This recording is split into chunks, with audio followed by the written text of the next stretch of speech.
Why did you go to Nicaragua this past summer?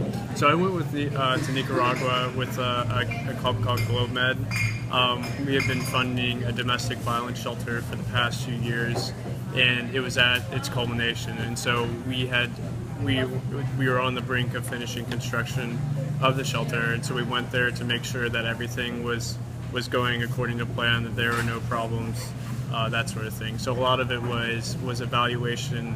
And also, we work with a partner on the ground in Nicaragua, and so a lot of that was strengthening ties to that partner, making sure that we had a good basis of communication with them. Okay. And how long were you there? We were there for 3 weeks. Okay.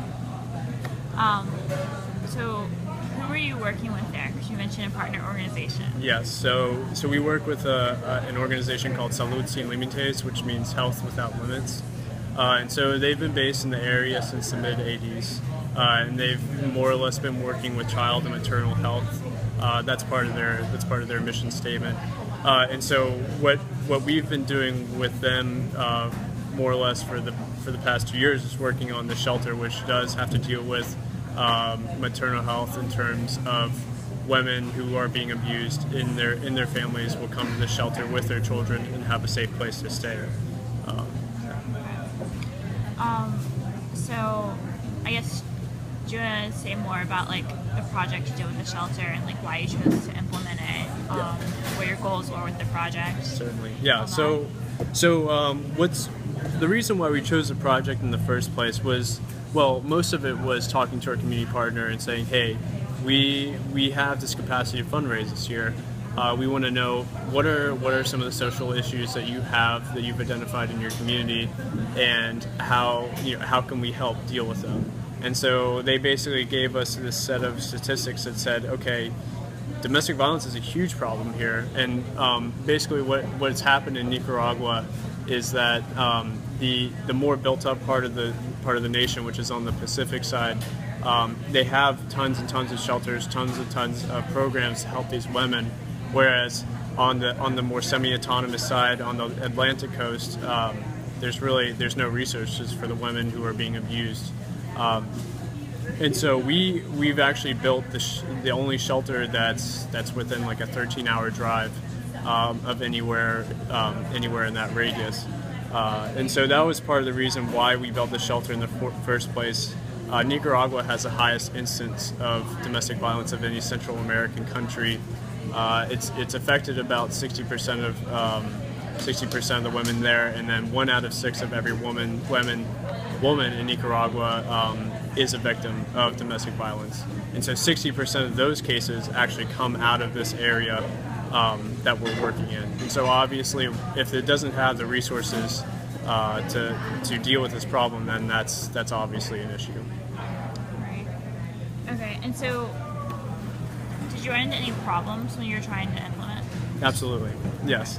So one of the biggest problems that we ran into was that we were sort of misled by the municipal government. We had entered into a budget contract with them a few months prior to coming to SIUNA, and what that meant was that we were bringing $20,000 to the table to build the shelter, and they were pledging $40,000. And so while we were there, what happened was we began talks with them, and what they more or less said was, okay, we'll give you this money, but we also want to co-own the shelter. And so if you don't know, the government in Nicaragua is communist for the most part, and so this party had just been voted in, and they were communist. And so one of our biggest fears was that if they did co-own the shelter, they could more or less take it over, take away our part of the ownership of the shelter. And so for that reason, we couldn't accept their money. And so they wouldn't really budge on that subject. And so by the end, we just said, okay, we're going to try to build this with the money that we have. And we have done basically all the renovations required to make the shelter livable, basically inhabitable for the women, for the children, and so we were really happy that was able to be done. But unfortunately, the shelter still needs a lot of renovations in terms of making it sustainable for the next few years. Okay. So what did you do to try to solve this issue? Because like you get there and then like, oh well, we're not going to give you this money. So like, what did you guys do? So we desperately tried to meet several times with the government in Siuna. This is the municipal government, not the national government. And so the mayor, who was more or less had just been voted in, she would often just skip meetings, tell us, okay, I'm busy at this time, I can't come, and so we eventually just sort of had to track her down and try to talk to her. And so we did talk to her for a little while, and she basically said, "I'm sorry, we can't budge on the subject." So that was a big problem with that for us. And so we talked with our partner later that night and basically said, okay, what are the logistics of, if we can't accept this money, what can we do to make this project go forward? And so we basically reviewed the budget with him, and we're able to sort of come to a consensus on what we could do, and what the timeline for making the shelter inhabitable would be, and we went with that. Okay. Yeah. So what did you learn from this experience, and what would you have changed if you're doing this in the future? I mean, I know you're going this summer, but yeah, what would you change? Well, I think part of it was we can't necessarily trust the government, the municipal government at least, in terms of making a budget. So basically, when we are planning our budget in the future, any money that they promise us really just needs to be left out of the budget completely, in order to make whatever project we have successful, whether or not they are playing in the project or not. So that was definitely something we learned. Also, we just sort of learned that politics in Siuna are a huge mess. Yeah. Okay.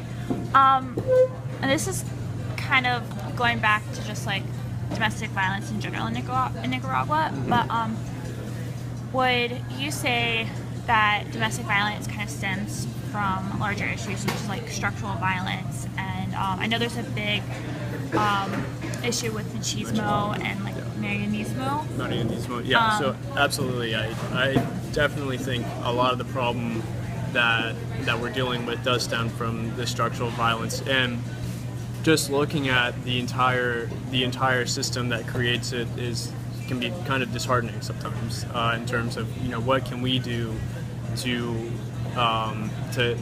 mitigate this, much less just change it completely. And so I think what we've done in terms of building the shelter is, even if these women, more or less the reason why we built the shelter was so that women who came to Siuna from the sort of surrounding area of the Campo would be able to stay someplace and be safe while they reported their case. And so what that basically allows is that these women can basically find a safe place for their family if they don't have family outside, or family that they can stay with. And so that's basically something that we say mitigates the structural violence, is that we may not be able to combat it directly in terms of, oh, the police are corrupt, they will not, they may not take this case seriously because it's a domestic violence case, or the national government is corrupt, where they've just passed a law that basically says any case can be mediated, in terms of the man may or may not go to jail, whether or not the woman says, okay, it's okay that you abuse me, let's move on. But a lot of times what will happen is the women will say that so that because they think that their husband is the primary provider for the family. And a lot of times that's actually not true. A lot of them are very dysfunctional. But aside from that, so that's a big thing, is there's a lot of what you said earlier, machismo, where the men really are allowed to do whatever they want. And basically there's a society where the police, who are, for the vast majority of them, they are almost all male, what will happen is if any case is brought to them by a woman or even by a man, a lot of the times they'll disregard it.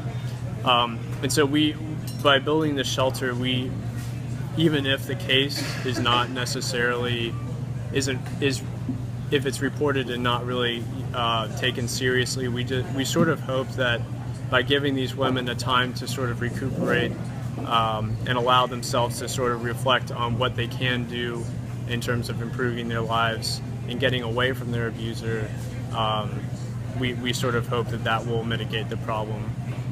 Okay.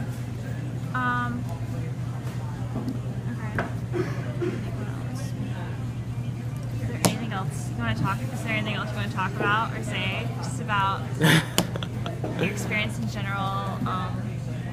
Do you have any like stories? Oh, really? Yeah. Do you have any stories about? Oh, okay. Can you tell the story about how you tried to get in touch with the mayor? Oh yeah, sure. So for like the first week and a half that we were there, we kept we asked our partner, hey, can you give us the contact info for the mayor or set us a meeting for the mayor. And so like 2 or 3 different times we would go to the police station in the morning, which is like right next to where the mayor's office is, and we'd ask them, hey, is the mayor here? And they go inside, and it was pretty obvious they were talking to somebody, and they would come back out and say, oh, she's not here right now. And sometimes she literally wouldn't be there even if we had made an appointment with her. And so a lot of that I think came from the fact that first of all she was newly elected, and second of all she was more or less following what the system that had already been in place before her. A lot of that stemmed from political reasons. She wanted to strengthen her clout in terms of following what the national government was sort of putting forth in terms of guidelines. And so we understood why she was acting the way that she was, but at the same time, for us, in terms of defending your constituents' rights, it just made absolute no sense. Yeah. So I think it was basically the middle of the 3rd week that we were there. We were able to talk with her for 5 minutes. Yeah. Okay. Yeah, I think that's all, really. Is there anything Anything I would have done differently? Yeah. Anything you would have done differently? Probably not have gotten involved with government, or at least made sure that so we had already signed a budget with them, and they had not decided that they needed to own the shelter or at least co-own it. But